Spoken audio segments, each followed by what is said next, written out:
Welcome to the Balanced Hormones Empowered Women podcast. I am your host, Abby Vallejo, registered dietitian, certified personal trainer, and health coach. And what I do is I teach women of all ages how to align their diet, their lifestyle, and their exercise with their hormones in order to unlock their most vibrant health and in a feminine-based approach that's about working smarter, not harder. And today I have a very special guest, the lovely TammyRenee. She is an intuitive guide, transformational speaker, author, and mentor. All right. So, with all of those amazing titles, I was so inspired. And what I would love to have you start with, because I always love to hear some of your like personal backstory and journey. And I know you were talking about the difference between being a mentor and a coach. Would you elaborate on that and kind of what led to you having this transformational journey that you became a mentor? Oh, yes, I would love. Thank you for having me on your show. And hello to everyone out there. Um, Being a transformational mentor or coach, we're gonna focus first on those two words, mentor and coach. A coach, I do call myself a mentor. I do not say I'm a coach. And the reason why is because I do feel a mentor teaches more from experiences.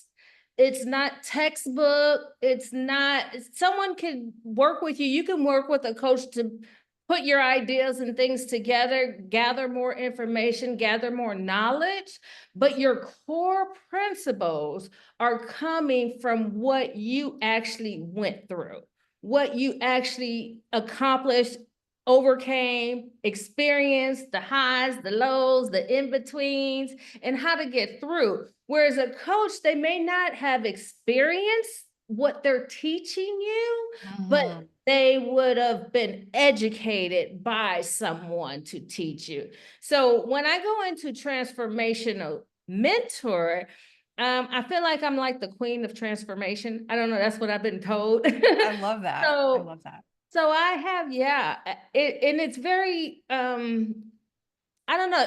At first, to me, it was very natural until someone started pointing it out to me. But I have changed my life multiple times. I'm able to get up, pivot, move, keep going.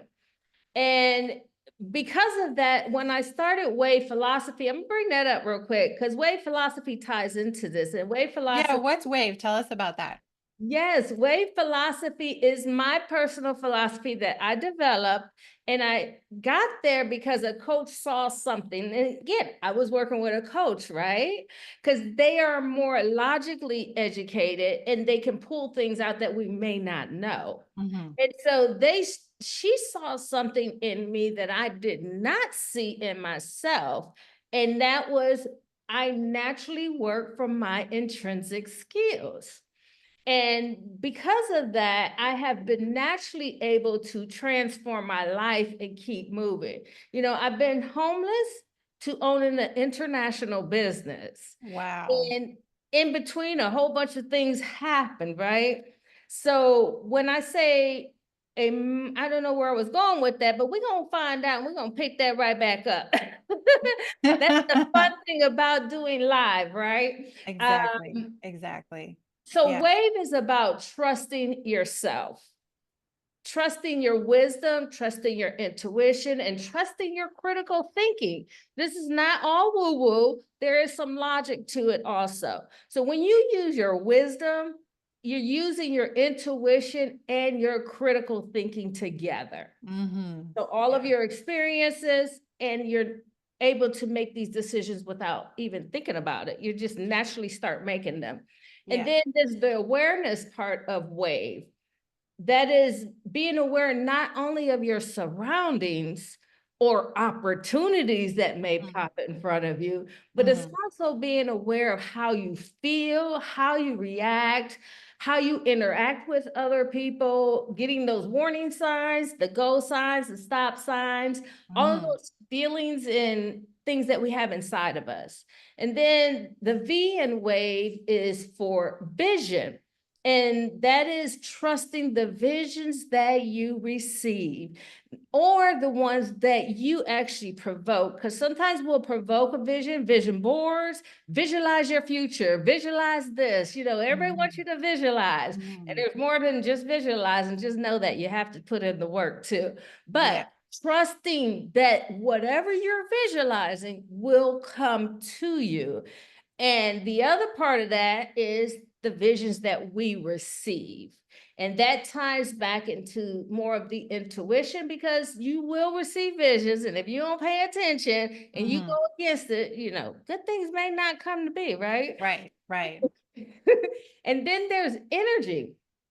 Energy is really big for me. Actually, a little secret. I've been a Reiki master for 15 years now. Wow. So I do very sensitive to energy. I work with energy. I don't actually practice Reiki per se. I do Mhm. work with 3 angels that I work with. And I work with that for healing. And when you talk about energy, energy is, a lot of people want to qualify that as like a woo-woo thing, but we all are made out of energy. Yeah, we are. Everything, right? Everything is energy. Right? And Mhm. so when you start to realize that you can manipulate this energy, even within yourself, you can start changing your life. So that's where Wave comes from. And then the mentorship took me back to look at how I got through things. How did I go from being homeless and then having an international business, or even times in my life where I could have went left, but I Mhm. chose in that moment to Mhm. go right. I could Yeah. have a whole totally different life. And I wasn't that I was taught that, it was my instincts telling me that. Came to you naturally. So Yeah. teaching these intangible things, it Mhm. is kind of hard to relay that message to people because everybody wants tangible things, right? Yeah. But when Yeah. you Give me learn the to, manual. right, and when you learn to tap into your intangibles, you Mhm. produce tangible things. Oh, I love that. Okay, so that brings me to the next thing because I think a really powerful conversation that we were having before is, and I think a lot of people struggle with this or will relate to this when you think about it. How do you know that your own dreams are actually your own, right? Because there's like, I feel like society or maybe our families or maybe our spouse or just people in our lives, as we're growing up, we're kind of taught like we should want certain things. Like this is what a successful person looks like, or this is what a person from our culture does. There's kind of like these boxes. And if we tick the boxes, we're supposed to be happy and successful, right? And so I'm just thinking about how many people in this world are just going about ticking all those boxes without ever stopping to question, wait a minute, is this actually my dream or is this someone else's dream? So, can you talk to me more about that? Oh my God, I'm so glad you brought that up because now we get to the Yes. juicy juice, right? Um, Mhm. I actually did not even know I didn't know how to dream. If Right, that and I think that's, going back to that awareness piece, like, we don't even know what we don't know, like, even just realizing exactly. that. So for anyone listening, think about it, like, your dreams, those big dreams that you have, are they really your dreams, or did someone else kind of dream them up for you and you just picked them up along the way? I think that's such a good thing to be aware of. Yeah. And I do think a lot of times we pick those things up because we see someone else is happy about them and think they're Mhm. gonna make us happy, right? Exactly. So I'm gonna share just how I figured it out. Yes, please do. So first of all, well, you may or may not know, I had a business in Costa Rica. That'd be anybody's dream, right? Right. Oh my Right. God, let's go to Costa Rica, have a business. Oh Yes. my God, right? But it was never successful because it wasn't my dream. That was my spouse's dream. Even though I Mm. took my business Mhm. to Costa Rica to Yeah. build this dream so Mhm. that we could retire and whatever, but it wasn't Yeah. my dream, so I wasn't into it. I would only be happy and satisfied when my spouse was happy and satisfied. Mm. Yeah. How long did it take you to realize that? And how hard was it for you to admit, like, oh, wait, this sounds great on paper, but it's not really what I want? It took a long time Yeah. because I did it for 3 years. Ooh, okay. 3 years, I kept fighting and fighting, and if it's Mm. your dream, it shouldn't be hard work. It should not be that It hard. should flow. Yes, it should flow. So, it wasn't until I was at a working retreat, and this was in 2001, so not that long ago. No. We were asked to write out our dreams, right? Mhm. And I began to write out this dream I had been carrying because this is what we were gonna do, and Yeah. this was the dream of the house, not of Yeah. me. Yeah. And so I began to write that out, and then I just stopped for a moment, and I asked myself, "What about this dream makes it my dream?" Good question. If you ask yourself what in introspection, I've done some research on this, you go deeper. You go deeper and you start to tap into action. Mm. If you just ask yourself why, I could have been like, well, why is this my dream? I'd be like, well, because it's beautiful. Yeah. That Yeah. has nothing to do with me. Yeah. It's I gonna love be how you chose beautiful. that question so specifically. Like, what about it makes it my dream? Yes, yes. And when I did that, what came to me is this is your spouse's dream. This isn't your dream. And Yeah. so I closed that chapter of holding other people's dream at that moment because Yeah. that was my wake up call. Because we get married, we think it's our dream, but is it really our dream? Mhm. We have 5 babies or maybe no babies. Mhm. But are these things that you really, really want? Is these things that really, really align with you? Do they light you up? Do they make you smile? Not because of the outside, but Yeah. inside. Exactly. Yeah. And I think so often it's like, well, I should do this. Or if I did this, then I'd be happy. Or like you said, we see other people and their life seems to be perfect, or they seem to be so happy because they've achieved a certain thing or have a certain situation in their life. And we think, oh, I just need to imitate what they did. And when I have that, I'll be happy too. And no. No, you don't, no. But you know what that leads to? Mm. People pleasing. Oh yeah, okay, yes, let's talk about people pleasing because that ties it yes, that ties in so well because so often and like in your case, it was your spouse's dream, so clearly you were trying to please your spouse, right? Mhm. But it wasn't actually your dream. And I'm thinking about, how many people, there maybe our parents have ideas of what we should be, or, just so many things like that with those outside influences of, if you're going to be successful or, your life needs to look like this. And, when we're told that when we're young, I think a lot of times we take that to heart instead of, really stopping to examine like what is my own dream. So yes, let's talk about people pleasing and how our need to please people kind of ties into maybe a fear of rejection and then how that can lead us to getting all off track.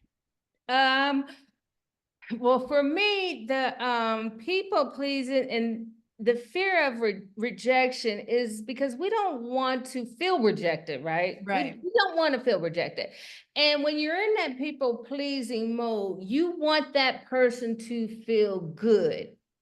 You want that person to be proud of you. You want that Mhm. person to be happy with you. And they're usually Or are people we you being happy love. for them? So, yeah, and they're usually people you love. So it's like, of course, I want them to be happy. And so we do things to make them happy. And in that, we end up losing ourselves because now it's not about us. It's about fitting in. It's about being accepted. It's Mhm. about keeping the peace. It's about not walking on eggshells. It's about making the other person feel good about us. We shouldn't have to make other people feel good about us. Right. That's when you're getting into that people pleasing. And it is a tough place to be because sometimes you don't even recognize it until Mhm. you do. Right. And it's often so ingrained in us, right? Yeah, And if you think back to like what's the reason that we have that as humans, as a species, it was all about not getting kicked out of the tribe, right? yeah, Like that would yes. mean death. Like we needed Oh, each other to survive. And so if someone got kicked out and left, and that's why we have such strong fears of rejection, I think, is because in that primal part of us that's still present in all humans, even though we live in such a modern society, rejection equates death ultimately, right? It's like a fear of death. I'm either going to be rejected, I'm going to be abandoned, I'm going to be cast out if I'm not pleasing those around me, and then I'm going to die. So it comes in, and even though if we think about it, we're like, okay, clearly that wouldn't happen. But that primal, like subconscious part of us is very strong, right? So I we're all love the way responding you to put that. that. Thank you. Yes, Yeah. I So never that thought about said, it like what that. what kind of advice do you have for people on how to get around that? All right. That is that road is tread very carefully. I'm not one of those people to say, "Oh, just say no," because we're not It's strong not enough that to easy. just say no. If Mm-mm. we were, we would do it, right? Exactly. We're Exactly. not, if you're not already there, you can't just say no. So some Right. of the things that I would suggest and that I have done is I started making plans on what I wanted to do, Mhm. you know, and I would invite. Now, when you have these people pleasing things, sometimes if they know they're in control, they're going to fight you, right? Oh, I don't Oh want to do yeah. that. I don't want Yeah. to do that. But you then have to start becoming okay with doing things yourself because then Mhm. that brings out more of your independence. Mhm. Yeah. Don't not go because your friends said they didn't want to go because Right. you planned it. No, Right. you, Yeah. but when they plan it, you feel bad if you don't go. Mhm. You know what I'm saying? So Yeah. there's kind of this wake up call when you start to do things or you start to become more control over what you want, Mhm. and people start to reject you because they're not used to that. They're Right. more used to, let me tell you what we gonna do. Let Exactly. me tell you what you gonna do. Yeah. And But then when when you respond differently, it changes the dynamic. And then I think sometimes they're like, whoa, how do I respond to this? Our dynamic, which we both play very well, is that I tell you what to do and you do it. right. hmm Yeah, it's Uh, like a role. yeah. So I had this people pleasing thing with my mom really, really, really bad, right? I think a lot of people have that with their mother. So That talk to me about that. yes, I had that with my mom. I no longer do have that with her. But I remember when I stood up to my mom the very first time, and that actually came from me coming out as a lesbian. hmm Prior to that, when I did tell my mom, I was 14 years old, and she said she would disown me. So I Oh, married the man she picked for me. oh, And yeah. I stayed married for 10 years. Oh man, Talk because you about some didn't want people to, yeah, pleasing. yeah, yeah, because you didn't want to lose her love. Because on some level, I'm sure you felt like this is my mother, like she gave life to me. If she abandons me, I'm gonna die. I'm gonna suffer.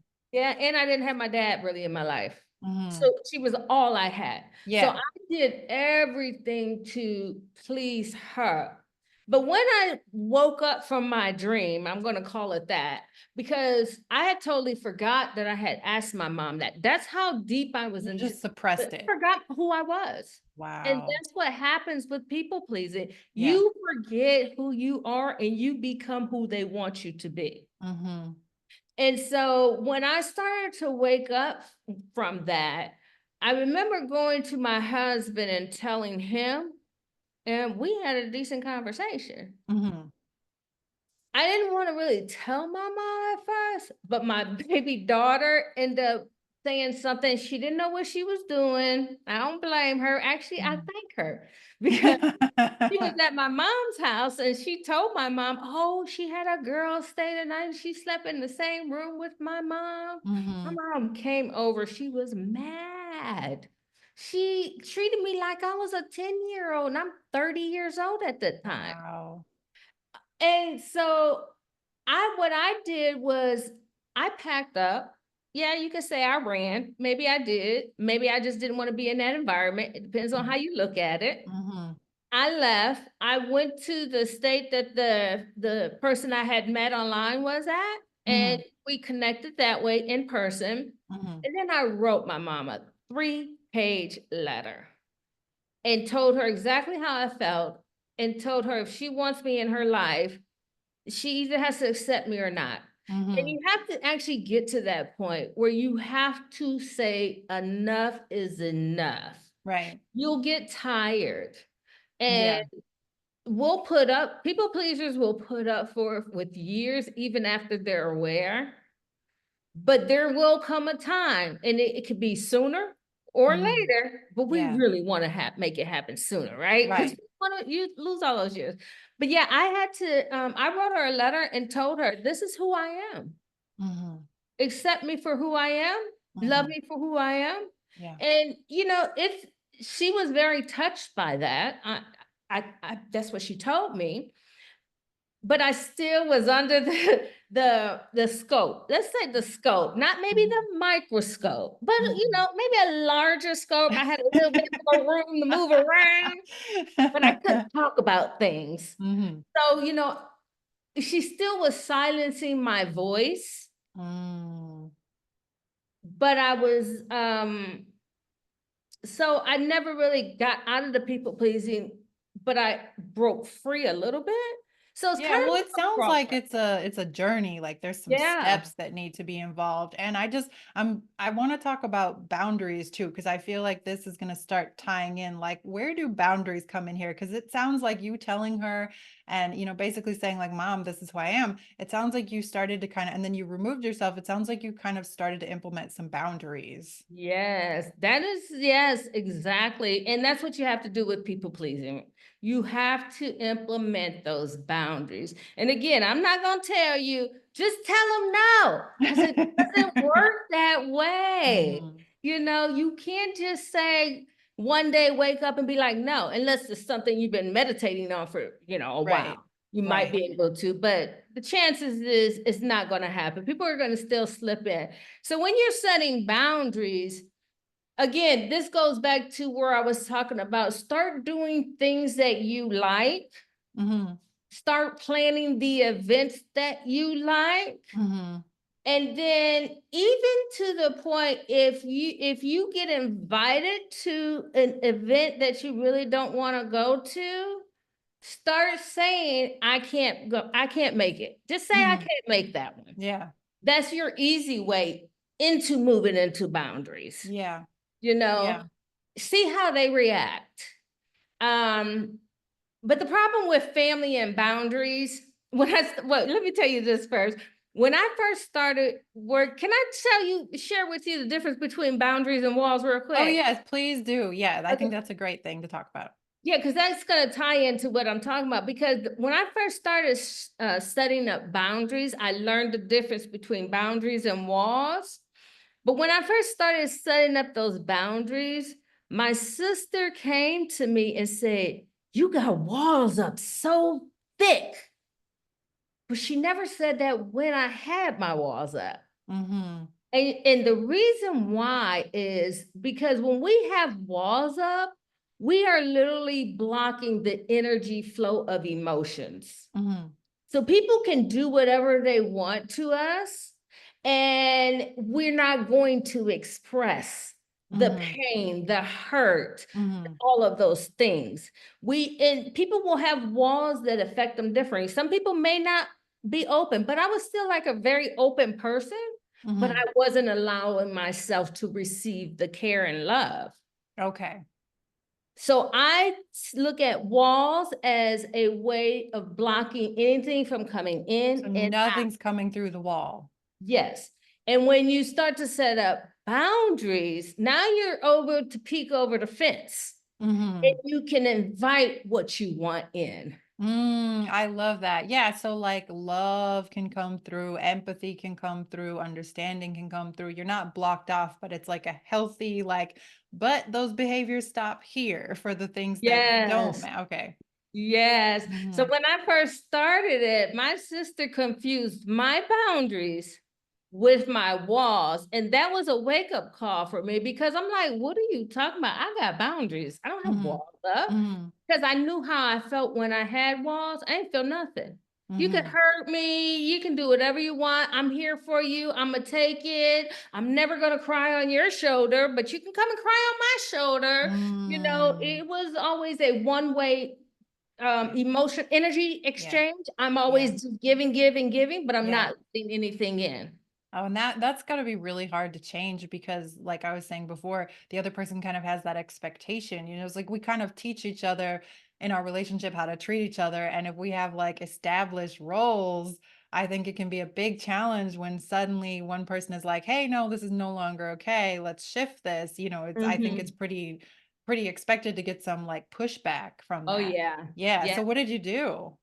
What I did was, first of all, I explained to my sister that this is not walls, this is boundaries. But I Mm, had been working on it for a while, working on, and actually, when I was going through a lot of my healing of understanding what was going on, I cut myself off from everybody. And I did that, even my mom. And I did that because I'm a people pleaser, right? Or was, no more.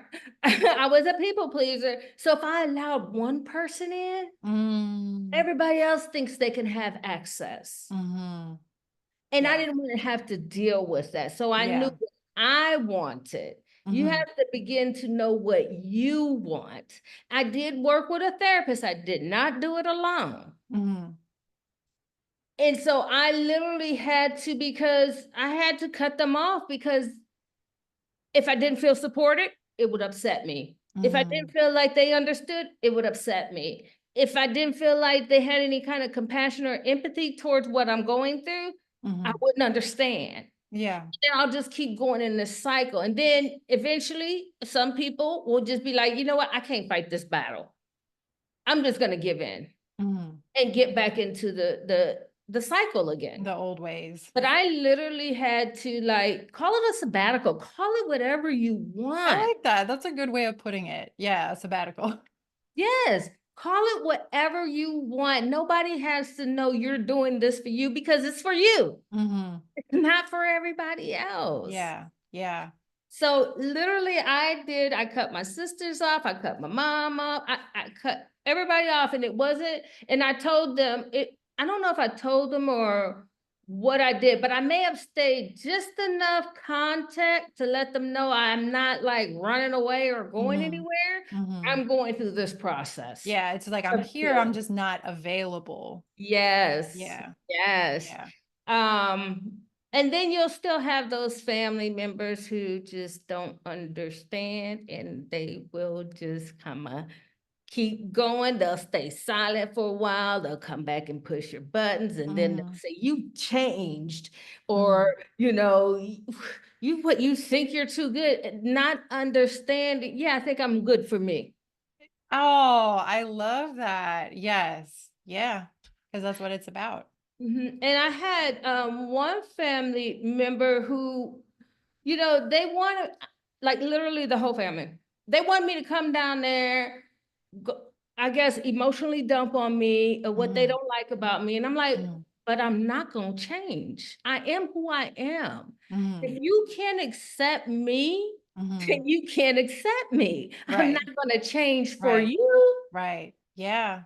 Yeah, absolutely. Because that's the other end of the people pleasing is like I'm not gonna shape my personality to be who you are. And so, I'm me and we can't control how people respond, right? And I think that's Right. something that a lot of us former people pleasers, I'll definitely put myself in that category, is that I would find myself hyper functioning to control how someone will respond to me because I was afraid I didn't want them to respond negatively. So I'm Oh, like yeah. hyper functioning, turning myself inside out, being super flexible or, being a certain way because But it's weird because it's actually about control because I'm like, okay, I'm trying so hard to passively control. I'm not aggressively controlling, but it's like an underhand controlling. I'm trying to control how they're responding to me. Mm-hmm. And that is exhausting and not good. And that was something that I had Mm-hmm. to learn about myself. Like, because at first, I didn't really think that I was all about control because I'm not aggressive, you know? Right. So I thought, oh, people who are controlling are aggressive. It's in your face. That's a controlling person.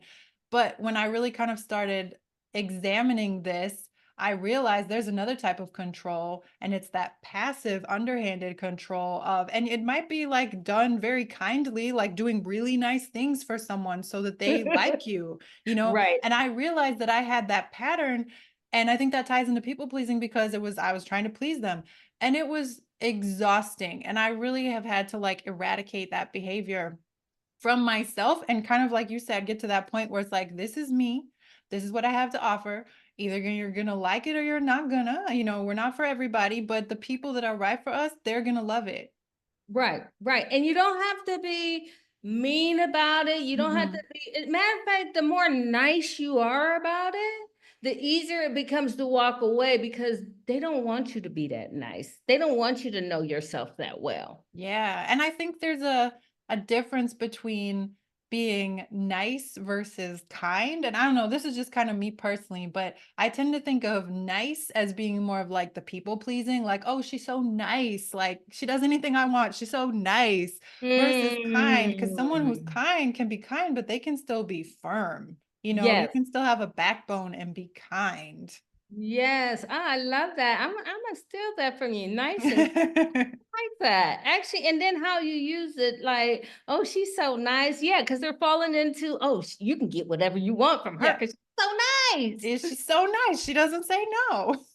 Wow, I love that. Yes. Thank you. Yeah. Yeah, feel free to use that. But that was definitely something that I had to, kind of examine in my own life. Like when I was thinking about boundaries and, controlling and control issues. And I was like, oh, it's not me. I was like, no, it is because that's what I'm doing. I'm over functioning to please other people. And I'm trying to be the nice one because I'm afraid that if I'm not so nice, people aren't going to like me.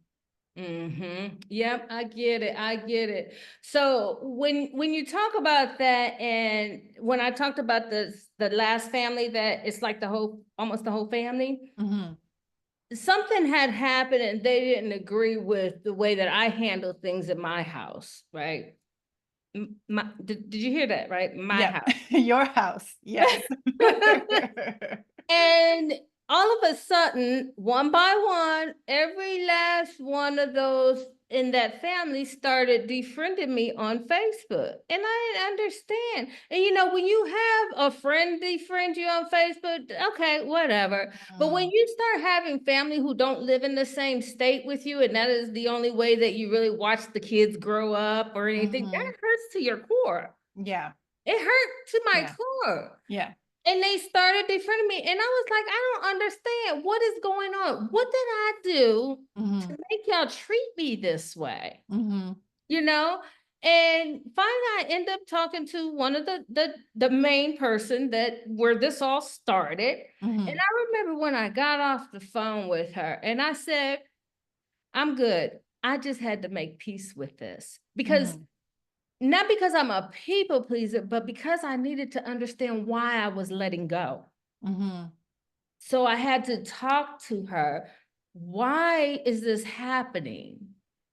And then she said some things in the conversation that actually woke me up even a little bit more. Because Mhm. if this was something between me and you, why is the Mhm. whole family? What did you say? Right. Like, how is the whole family suddenly involved? Yes. And so they wanted me to come to their state so they can sit down and talk to me. And that's where I went back to, no, Mhm. I'm not coming down there so you can drop all your emotional Right. baggage on me Right. and make me feel guilty. Yeah. But when I got off the phone, right before I got off the phone, I said, thank you for the conversation. I've made peace with this. Mhm. And her response was, I'm glad you made peace. Mhm. And then we hung up, never spoke to him again since. Well, and then sometimes that's how it goes. I mean, I feel like I personally believe that people have to earn the right to be in your life, and whether they're blood family or not, it kind of applies to everybody, right? Like if someone has not earned the right to be in your life, then But let me tell you about energy with this. yes.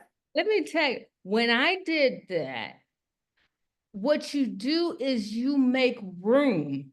When you let that stuff go, Mhm. you make room for what is good for you to come in. And I no lie, the next day, opportunities started to open up Wow. because I That's was amazing. holding on to that Yeah.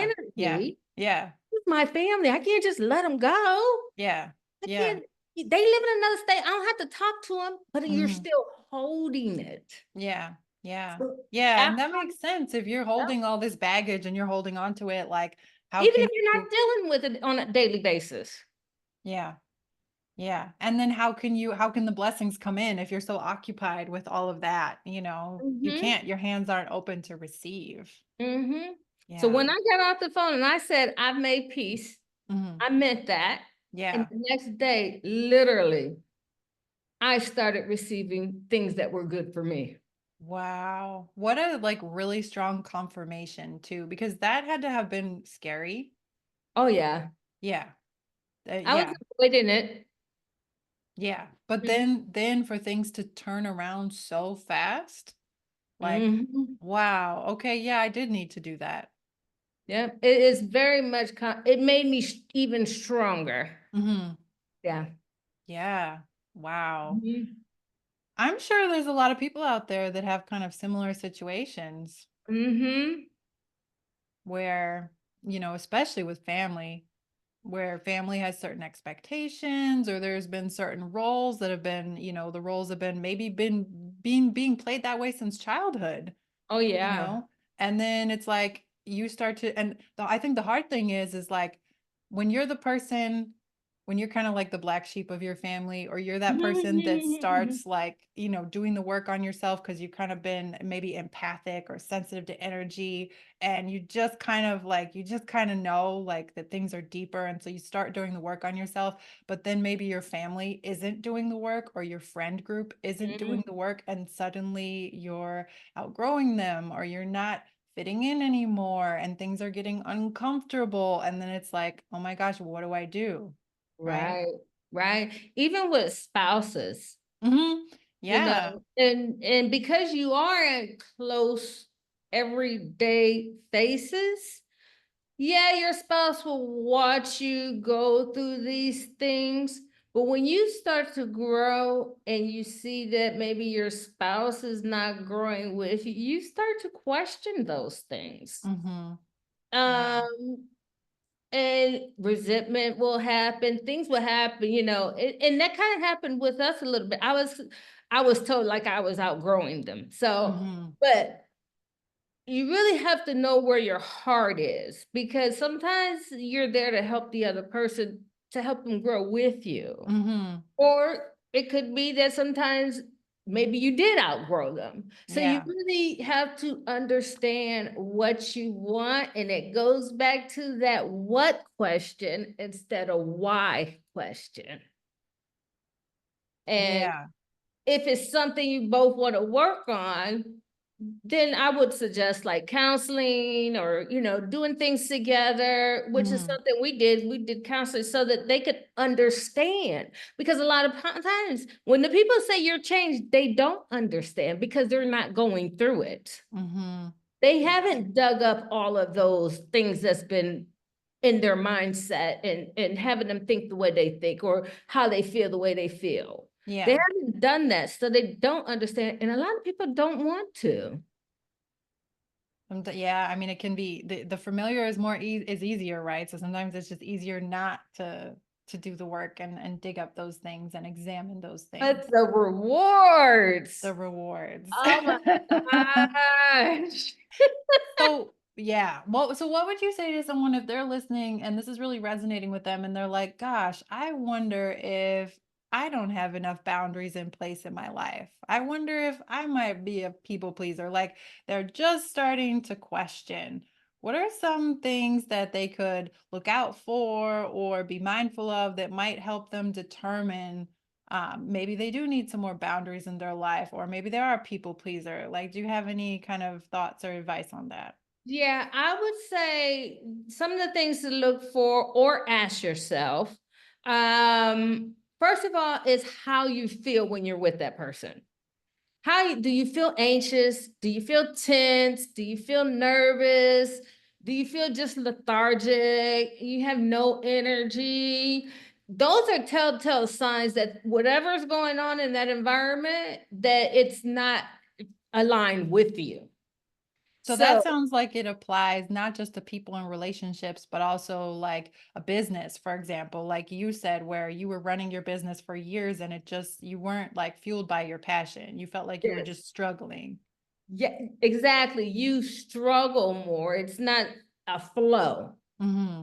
It's not a flow. So when I was it the people pleasing and boundaries for my business, you know, I used to say if I could do Costa Rica over, I would do it over because I stayed isolated. Mm. I stayed isolated. I only focused on what can I do to build this up? What can I do to make this happen? Because this has to happen. Yeah. It wasn't Yeah. like, oh, this is gonna be great. This is good. You'll feel more lighter Hmm. when it's aligned with you. You'll feel like literally when I started getting into things that were aligned to me, it just kind of flowed. You get into Yeah.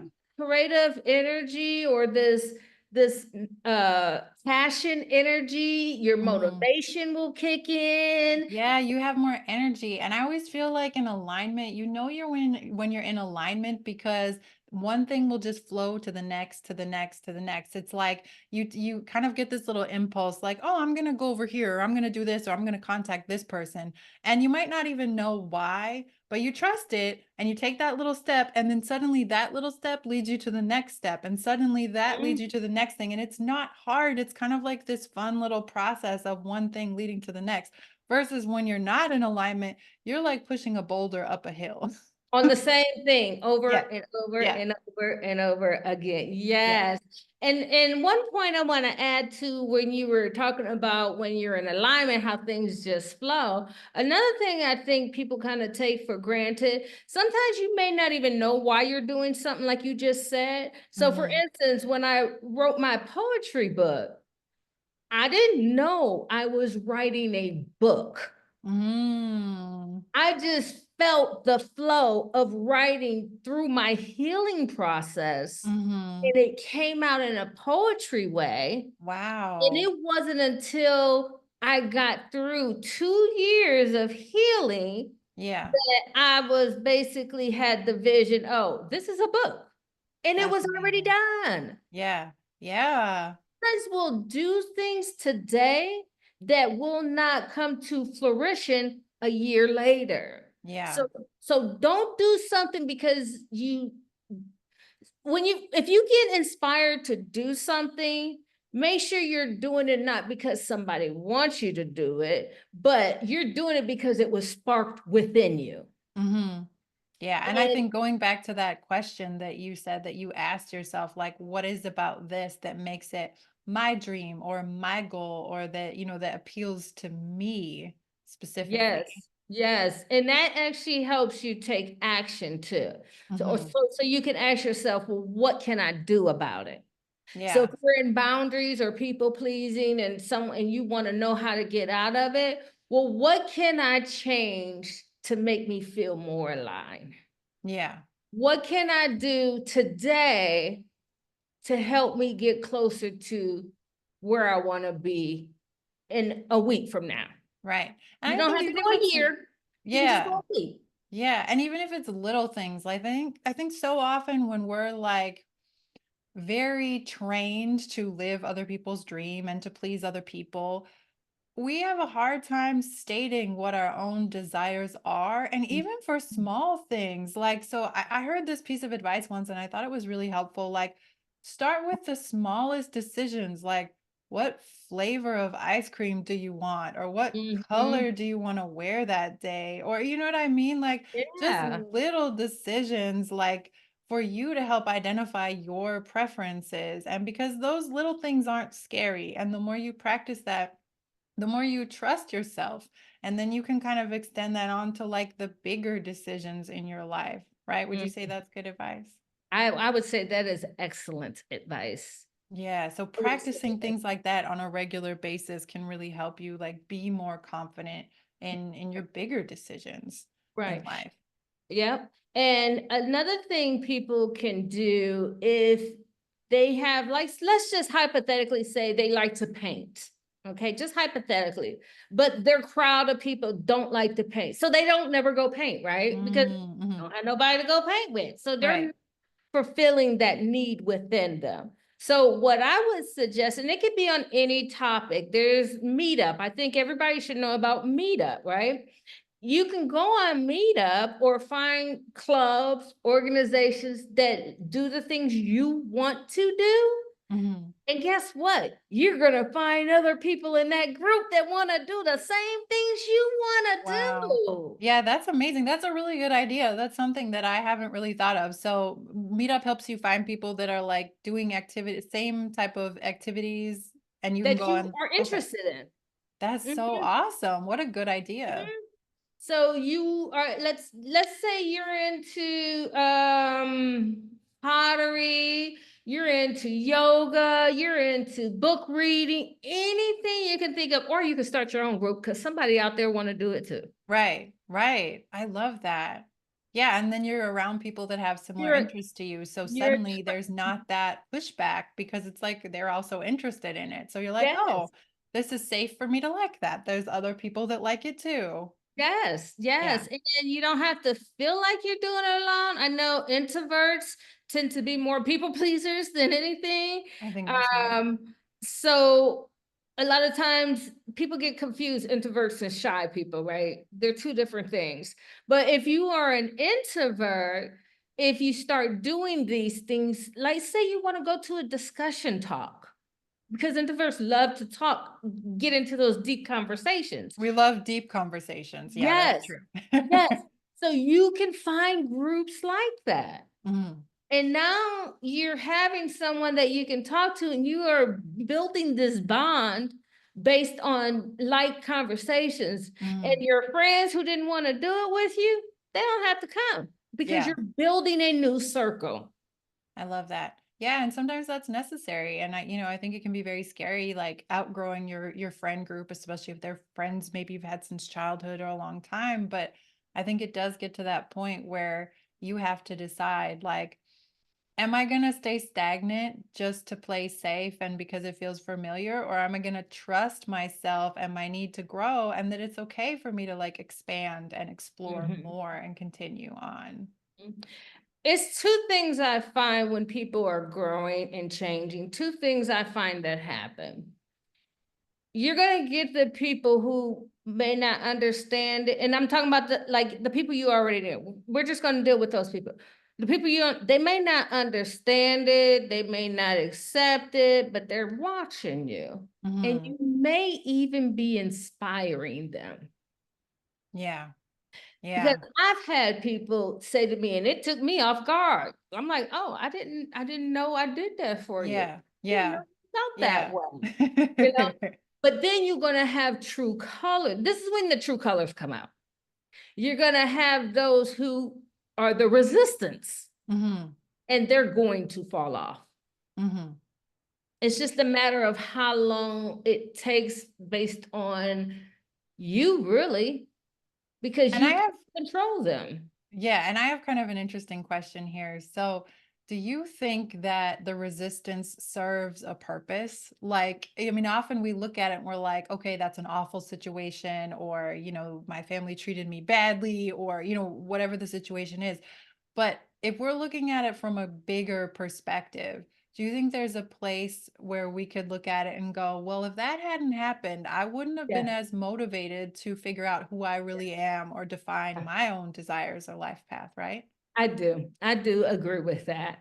Because again, if the things hadn't happened, we wouldn't have realized it, right? Because we Hmm. weren't aware of it. So Right. it helps bring awareness to you. Yeah. So I think it can be really helpful to think about those things, even if they were painful and even if they absolutely did you wrong, you're getting polished, Mm-hmm. right? Yep. Yep. Yeah. That's how I like to look at it. Yes, I love that. Yes.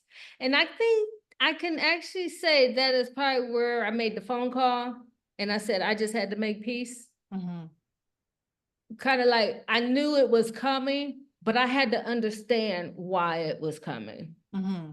And sometimes you might not have to understand, but sometimes when you understand, it gives you a little bit more awareness, a little bit Yeah. more knowledge to look out for when you're meeting the next person. Yeah.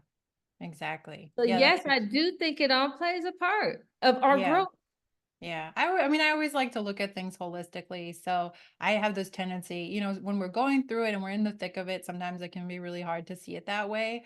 But I think part of the learning journey is when you get out of the thick of it and you kind of grow past it, you take that brave action, you choose yourself, you can kind of turn around and there's usually a silver lining. There's usually, yeah, there's a lesson, I there's just things we learned, and it's opportunity, right? It's opportunity for us to become who we truly are. And if we were never challenged in life, if we never had any pushback, we might not become our mm-mm. authentic self, that person that had to stand up and claim like I'm me, this is who I am. We might not become that if we never experienced any challenges at all. Yeah, I definitely agree with that. And so when I think of life lessons, I embrace them. Hmm. And some people be like, "Oh, the struggle is real." Well, the Hmm. struggle is there for a reason. If you Yeah. don't learn the reason, you're going to stay stuck. Oh, I like that. Yeah, that's a And so, quotable. yeah, so because the more to me, the more things that are thrown to me or challenge me gets me closer to where, okay, I don't have to face any more challenges. I can now live peacefully. Of course, I'm gonna have some challenges. I don't Hmm. think we're ever gonna go away from Earth, but they're not gonna be like challenges to knock me on my butt. I can recover really fast. Right, exactly. Yeah. Mhm. Yeah. So how does that work when people, so talk to me about like the way that you work with your clients, and when people come to you and they're facing these challenges, or maybe they're just starting to think like, maybe I am a people pleaser, or maybe I need help with boundaries, or maybe they feel stuck in life. Like, talk to me more about how you work with people. So I work with people more holistically. So I do more of a holistic approach, and we do a survey basically, and I have them write down what some of their goals are, how and basically rank different parts of their lives on how they feel, and then we'll just tackle one by one based on what we're going to achieve in our time together. So I'll do just like I did with you. I will start understanding why they feel the way they feel, Hmm. why they want to change, what is the reason behind it, and what have they struggled with that goal with before. Hmm. And then from there, once I understand their energy alignment with it, I do a lot of intuitive with it also. Hmm. So Hmm. it kind of just flows. There's Yeah. no schedule, there's no check off boxes. There's check off boxes as long as we meet our goals, but Hmm. there's no make sure they count to 10 or whatever that. Hmm. So, and then I align things as I'm talking to them. I give them things to do that will help them move past it. Not Hmm. everybody meditates, right? You tell Yeah. somebody to go meditate, they're gonna be like, okay, I'll go try it. It didn't work for me. Well, maybe it's not meditation that works for you. Yeah. Because when I meditate working. I don't Hmm. close my eyes. I don't Hmm. sit in quiet. As a Hmm. matter of fact, when I was a massage therapist, every massage was a meditation for me. I could see that. Yeah. Yeah. Because it's like getting in the zone. Yes, getting in Mhm. the zone. So I help Mhm. them find their zone. I love that. So that's a really tailored approach. So you're really like tailoring it to the individual and Oh their needs yeah. and helping them identify like what their own needs are and kind of guiding them along the way. Yeah, I yeah. love that. Yeah. So, one client I work with, very smart girl, and she was coming out of college and wanted to be a lawyer, but everybody kept telling her, oh, you can't ask for that kind of money. You can't do that. And she was struggling because she was a new, but she knew she had the ability. Mhm. I pumped her up the other way. Yeah. And then I also gave her, like, she was having trouble meeting people. So I gave her ideas on how to do this. So when I give you things, it's action. We're going to take action. You're not going to go home. Yeah, I might have you do a reflection writing too, Mhm. which Mhm. we always do reflection writing, but Yeah. it's going to be something that's actionable that will get you closer. So that's when I brought up the whole meetup thing with her, Mhm. you Mhm. know, to meet other people. And then with the job, I made her feel more secure about it. Mhm. And so she went for it. And guess what? She got it. She got it. She got Yeah. exactly what she wanted, Yeah. because Yeah. if you believe you can't have it, you're not gonna get it, right? That's so true. It's a That's so true. mindset. It's mindset. Mhm. Mhm. So I guess you could say I work more on the mindset in the underground way. Mhm. Yeah. But that's so important, right? I mean, because I think that's perfect because you give them actionable steps. So it's like a plan to follow, but then you're also working on reflection and mindset and that, kind of that inner work too. And I think those two things together make that incredibly powerful. Yeah. Help you access the intangible so Yeah. you can have a lifetime of tangible results. Yeah, and I love that because it's like you're seeing the greatness and the potential in that person Oh, rather than yeah. just saying, if you do A, B, and C, you might get success out there because it's a proven method. No, it's like you're helping the person bring out that version of themselves that's like the Yes. next version of themselves. Yes, Yeah, yes, I that's what love that. I love. I just love that. I love that part of me. I love that. Yeah, yeah. Always been that way. I've done it freely for years, but it's really tapping into who you are because we are all different. We mesh with some, we don't mesh with some, but there's so many people in this world. Hmm. There's Yeah, somebody out there that's gonna love you just the way you yeah.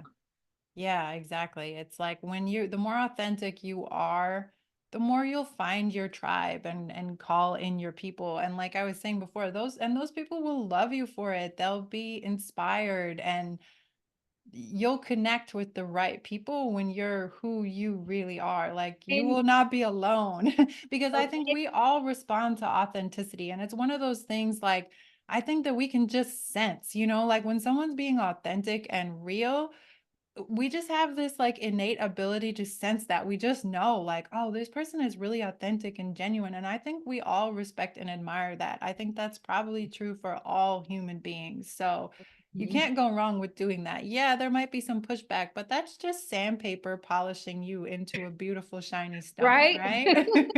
Right, right, right. Yeah, Oh my I god, love that. That is so yeah. powerful. So, is there any other advice that you would want to give? I would say, especially to women, because I love speaking to women and women's empowerment and just thinking about what a transformational journey that your life has been. So amazing. Say a woman's like still kind of in the thick of it and she still might be kind of struggling, or even to your past self, to you like 10 or 20 years ago. What advice? What would you tell her? I would tell myself, don't accept the everyday quota. Go out, try something new, meet new people, Mhm.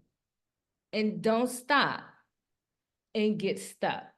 Mhm. Because if you look back 20 years or 5 years or even a year from now, Yeah. do you want to be in the same place? Right. Yeah. And if you can honestly say, no, I don't, then go out, do something, tap into one of the things that will help you move past this without feeling like you have to do a lot of work about it is tapping into curiosity. I love that. Yeah. Learning something about what interests you, learning about the life you want, Mhm. you even think you want. Yeah. What Because what lights you up? What piques your interest? yes, And if it's a boundary thing or a people-pleasing thing that's holding you back, again, go to a meetup group by yourself. Mhm. Because there's going to be lots of people there by themselves. Mhm. Yeah. They don't come Yeah. in like a whole group together. Yeah. Tap into your creativity, because when you start tapping into your creativity, like my writing, you start to open doors inside of you that you didn't know existed. And when you start to do that, then you start to expand your vision. Mhm. And it all goes back to being curious and being creative Mhm. I and love that. being aware Yeah. of what's happening around you and Mhm. what's happening inside of you. So Yeah. the easiest way to sum what you just asked me, I know I said a whole bunch, but the easiest way is to get curious. I love that. That's such a great place to start. Yeah. Mm. So where can people find you? 'Cause curiosity didn't kill the cat, Had nine Let lives. it be known. Let it be known. Let it be known. Mhm. Yep. Gotta be the curious. Yep. The curious Right. cat. Yep. You can find me on Facebook. On Facebook, I am TammyRenee Maxwell. IG, I am TammyRenee_transformation. And I got another name for you. On TikTok, I am Creative Soul. That's where I try to do more of my creative stuff. That's where you can find me. And wavephilosophy.com is my website. Wavephilosophy.com. Okay, Mhm. perfect. And I will add all those links in the show notes so people can find them. Um, Yes. wow, I loved this conversation so much. Thank you for coming Oh, on today. I feel like this was so valuable and so powerful. And this is you the hard guys, if this was stuff. helpful, share I it. did. Oh, you did? I've never seen Yeah, I that learned it before. with my grandbaby yesterday. I went like The this, and little hearts. I think you got to put it in front of your eyes. Yeah. Oh, I love it. I didn't know you could make heart. Okay, if you're watching on YouTube, we just made hearts show I up hope, on the let us screen. know. Put it in the comments if you saw it. Okay. Yes. Tell us in the comments if you saw the hearts. We did some magic right here. So if this was helpful, share it with people in your life. Share it with anyone who you think could benefit from this, because that's how we learn, right? We learn and inspire from each other. So Tammy Renee, thank you so much for joining us. I had such a great time. Thank you, Abby, for having me. I love it, and I would be honored to come back. Oh yes. Stay tuned because there will be a part two. All right. Thank you.